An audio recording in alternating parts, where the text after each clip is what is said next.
turn it over to Coach and your questions. Yeah, obviously we're excited to go to New York on Monday.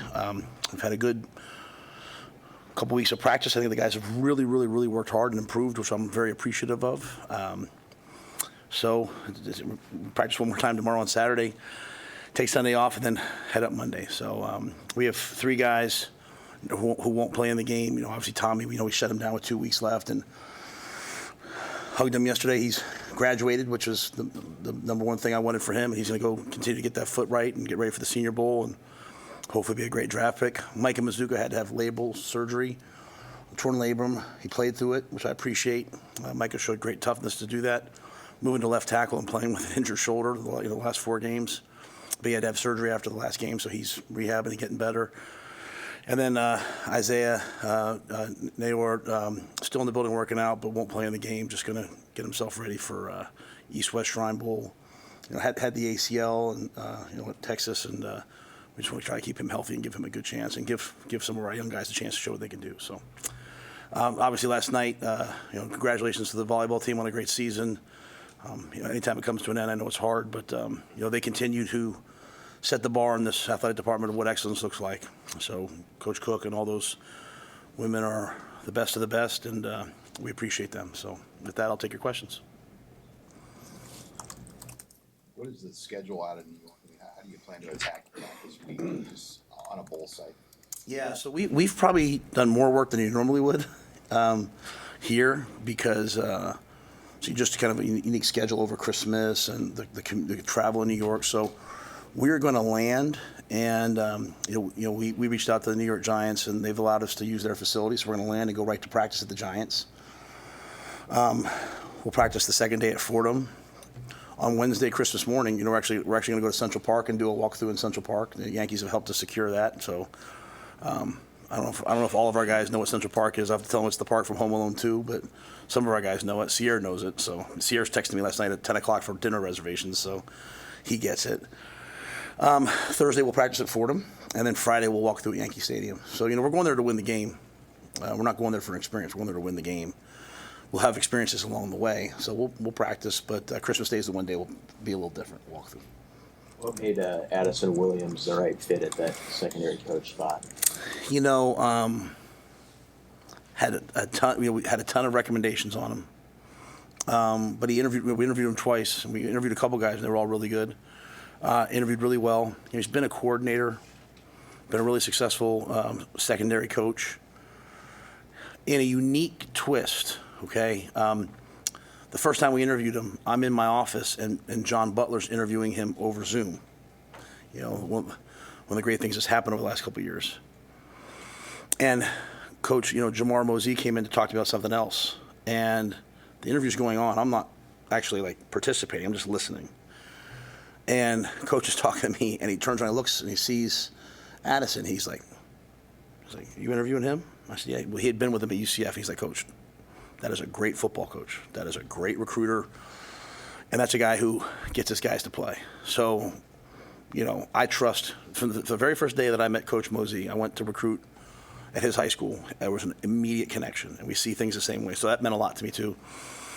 When Scott got the job at UCF, I obviously reached out to him, and when Ryan Callahan has left us and gone back to UCF to be part of that recruiting, so Scott and I were talking, and he had great things to say, about what people were saying in that department. So everyone from people that were there, people that were getting there, and then again the interview I thought was really great. Will all the new coaches be a part? What new coaches are going to be a part of the bowl practices for you guys? Yeah, Phil came in last week, just to kind of consult. He's not coaching yet. He'll start after the new year. But our hope is that the D-line coach is not hired yet. Obviously they're finishing their season out. But Phil Simpson's been there with us. DeKeel's been there with us. And Addison's finishing up everything right now, so he'll be there with us. They have a pretty good, they have a really good pass rusher. What have you guys seen on film of him and, your offensive line and where it's at right now? How do you feel about it going into this? He's elite. He's one of the best players in the country. And it's really across the board. Their O-line and D-line is really strong. But, it'll be a tremendous challenge. He's one of those players. You know, when I turn an opponent on, the first thing I do is when I look at their defense, I look to see if there's a player or something that they do that's game plan worthy, where you have to address it, right? He's game plan worthy. You know, you have to chip him, you have to nudge him, you have to game plan for him, slide to him, etc. So he's dominant. How do you feel like, just broadly, your offensive line played, especially down the stretch? And then we're talking to Danny yesterday, and he was pretty candid about, well, we got to bring some more offensive linemen in to keep what happened this year going. Well, I mean, I think anytime you lose two seniors, two super seniors, really, I mean, you're going to look to address it. You know, offensive line's a unique position in that. It usually the true historical thing is you bring a kid in, you redshirt him. It's the best thing for him. The next year 2, you're hoping that they're in the rotation, and year 3, if they're a really good player, they're starting, right? So it's best to probably, you know, recruit, develop, and grow your own guys at that position. You know, we've been here for 2 years. We're going into year 3, so some of the guys we recruited the first year, we're hoping that they can help you this year. You know, so guys like, you know, Gunner played this year, and well, probably wasn't the plan for him to play, but he played, and he played well. So I think that, you know, you're going to look for offensive linemen all the time, and continue to recruit and develop your own guys. You know, but I don't. You know, I just want to make sure I say it. To me, it's a 3-year process at best if a guy's really a good player. I thought the offensive line really the last 4 to 5 weeks had a dramatic uptick. Played better. I thought when we part of it's just development and growth, and part of it was settling down maybe a little bit of what we were doing, you know, kind of what Dana's talked about. Like, Dana's not changed anything; he's just shrunken down what we were doing, and I think that's helped. And I think Donnie's done a really good job of developing guys, and a lot of guys really that we have on the team, we think they're really good. They can be really good players. They just need the weight room. They need another off season. Is this an era where you sample more younger guys in a bowl game like this than you would have in the past, or is it just about you're playing the best guys to win the game, obviously, but do you want to integrate more younger guys into the rotation than you have? Well, I think the difference now is that people are going into the portal, so maybe don't have them, or you know they're opting out for the future. So that's the one difference. I will always, you know, I have this thing I always say to myself all the time: just winning comes first. You know, just winning always comes first. So we'll do whatever it takes to win the game. We're never going to pacify somebody. You don't help somebody by playing them to keep them happy. But just the natural. What happened to Marshall, right? The natural move is that you have less guys, so it's an opportunity for some younger players to play. With that being said, there's some guys that we did redshirt knowing that they'd play in the postseason, so we have an opportunity to play them. So yeah, I think you'll see some other guys in there, but I also feel like, you know, the true measure of a man is to like leave a place better than you found it. And so, if you were here and you built yourself here and you built this team to the point where they can get to bowl eligible and, you know, end that drought, you should probably play in the game. So if they want to play, then we're going to play them. So to me, it's the end of this year and it's the first game of next year. So it's probably a fine line there, and it's probably just, you know, it's up to each individual, and we look at each individual maybe separately. What can you say about just in general, you know, how you feel your additions that you've announced have gone, your signings just through the portal, and how that process has played out for you guys so far? Well, I think, you know, I'm not even sure who we've announced. I'm sorry. Vince and Sean and all those guys handle all that stuff. I think what we're doing in the portal is probably twofold, right? Like, there's a couple positions or players maybe that we've said, hey, we want to go get that guy, like true like NFL like day 1, day 2, 3 free agency, right? Like, hey, we think this guy can come in and be an immediate impact player. And then there's other players that you sit there and you say, like, you know, kind of like, you know, 2 weeks into free agency, like, hey, this guy's a really great value pick. It's a guy that we can get here and we think can develop or has had production. So I think we're being methodical. You know, there's waves and waves and waves of this portal that are going to happen. It's going to be something. So we've earmarked some guys, earmarked some positions. I think we're making progress on those. One of the things I learned in the NFL from Marty Herney and Scott Fitterer was don't rush, don't, just pick out the guys you want or the positions you want and be methodical, but also build the depth of the team as well. So. Do you have a capologist? Well, Sean Patton manages sort of all of that, along with Jonathan Bateman from an athletic department standpoint. Haven Fields, has to sign off on everything because when it comes to revenue share next year, there is a cap. So we're in this weird space right now where people have the ability to use NIL up until July 1st. So there's a lot of teams that maybe are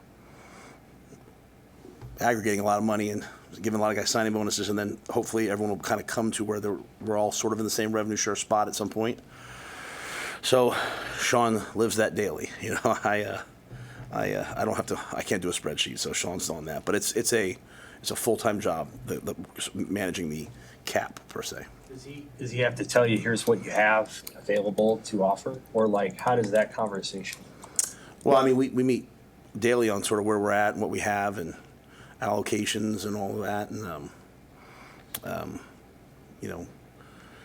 so when you have a cap, part of it is just value, right? Like, hey, we value this position more than this position. And we value, so the hard part is always letting your own players go. There's some players on your team that, if you're a good program and you practice the right way and people respect it, they're going to try to come get your coaches and players. So yeah, Sean's kind of managing that all the time, and I'm working with him. Members of the 25 class here now, and I guess if so, I mean, what are the benefits of those guys being with you during this whole process? I think it's a great, indoctrination into how we do things. They can't practice until the 21st, until school's out. So some guys are starting to get here right now. I think we'll go on the bowl trip with, I don't know what the final number is, maybe 8 or so. And I think it'll be great for them just to kind of see the way we do things. Some of them will get a chance to practice. We'll get a chance to start to work with them. And when they show up in January, I think it'll be way better for them. So first time I've ever had that rule, and Susan's worked really hard on it. I think it's been really good. How's it working offensively with Holgorsen? Is he implementing his system now, or does that start after the bowl? I think I think Dana is not necessarily tied to a system. I mean, he's not air raid. No, but he's very quick to say that. Like, hey, I'm not putting in the air raid. And we always want to have concepts and systems that prepare guys for the National Football League. And so I think what he's just doing is he just continues to narrow down who we are and what we do. And so he's running it. He's in charge of it. He's doing it. And who we are moving forward, I think will come down more to who we have and what they're good at, I think, than anything else. So, but he's taken this month. I mean, he's made some changes, but not a wholesale shift. Is it a language? Does it switch to his languages eventually? No, I think I asked him. I said, after the last game, I was like, are we going to start, using different language, your words, your system? And he was like, no, the guys know this. They know these words. They know these systems. There's some things that he's changed a couple formations. Like, I've called it this. This doesn't make sense. So he's made some changes, but for the most part, he's just kind of indoctrinated himself into kind of what was there. Hey, how do you feel about your running back room? Is the guys you have right now, is that good enough for you? Yeah. Well, yeah. I mean, I would never sit here and say the guys aren't good enough. You know what I mean? I think Emmett really played well down the stretch. He really fits kind of Dana's vision of what we are. We don't want to have running backs who can only run the football and can't catch. We don't want to have running backs who can't protect. So Emmett's a guy that can run the football, catch the football, protect. I think when Dana got here, he loved Ramir. Obviously, his career's coming to an end, but he was hurt down the stretch. But I think he really found value in him. I've been on record many, many, many times talking about what I feel about Quentin Ives. I think he's really, really, really a good player, and I feel the same way about Mekhi Nelson. So, does that mean that if someone came along, we wouldn't look? I mean, this is ever changing. This is not this is not a deal where even when you come to a agreement with a player, like they sign, like in the NFL, free agency happens, you make a deal with the agent, they sign a contract, and that's not this. This is it can change tomorrow. So we're always looking, but our running back room we can win with, and we feel very, very strongly we can win with the room. Was the Dowdell news a surprise to you, the way that played out so suddenly this week? Oh, there was nothing sudden about it. I mean, there's nothing sudden about any of this. I love Dante, and Dante loved it here. Let me say it. Dante loved it here. Dante, yeah, I have just nothing but elite things to say about Dante. This was a long, hard, arduous process for him, and in the end, he went in the portal and took an opportunity. These aren't kids going into the portal to see what's out there. These are decisions, these are offers being made before they're in the portal to go in the portal. So this isn't like I'm unhappy, I'm leaving. This is, hey, I've got this, and so, the numbers are a lot and hard decisions for kids. Once you've played for me one day, you've played for me for the rest of your life, so I love Dante.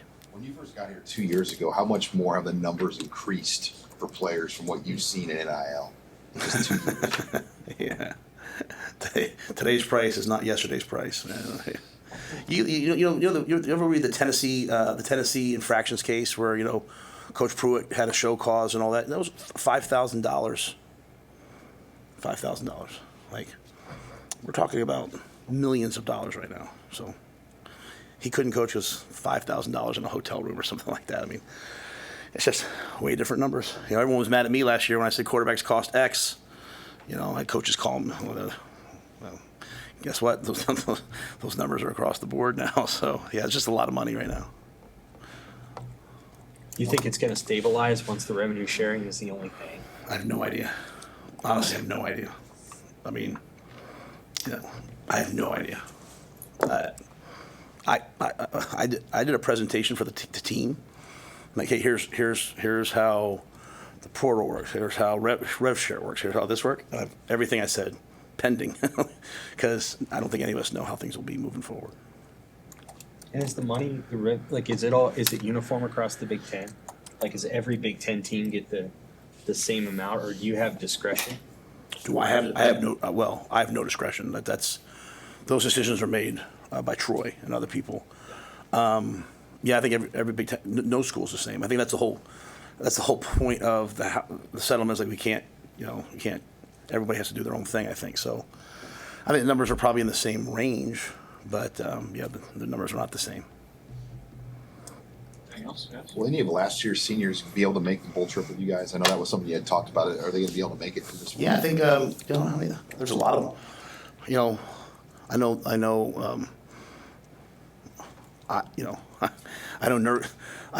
know because it went on my credit card. I know Nuri's flying in from Germany, so thanks, Nuri. So the flights from Omaha are the same prices from Germany, though. So, but yeah, no, they're all coming. Well, not all, but a lot of I think a large group's coming, and they should. They mean a lot. I don't say they meant a lot. They mean a lot to me, and so it's the least we can do. So Julie and I, sometimes it's hard to show people how you feel about them. So this is a way we can show them how we feel about them. So excited for them to be there. Excited to watch your alma mater tomorrow?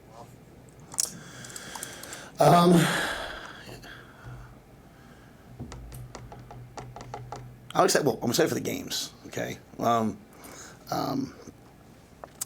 think it'll be unique. I'm just excited to see this whole thing play out. So it's too soon after last night to be talking about those guys. But they're athletic directors. I count amongst one of my best friends. I think when you think back to my alma mater, Penn State, what happened there, what Bill O'Brien did to stabilize it with really no scholarships, what John Butler did, and then what Coach Franklin has done. I mean, just year after year after year after year. I mean, he took over a program with sanctions, and year after year after year, they continue to win. So I think Coach Franklin's done an amazing job, but I'm excited for tonight. Really, I mean, I'm really excited to watch that game tonight. I'm excited to see how this all plays out, and then see how it moves playing forward. I'm excited to see like the group of 5 teams or the non-Big Ten SEC teams, how they do. When I was at Temple, I would have stood here and fought that we should be in the college football playoff, and now I'm in the Big Ten. I'm like, those guys don't belong. Strength of schedule. So, you know, it's nice to just have it all stop being all pundits talking and just let's play it out and see what happens. So weather and all that. So yeah, I think it'd be really cool. Thanks, guys.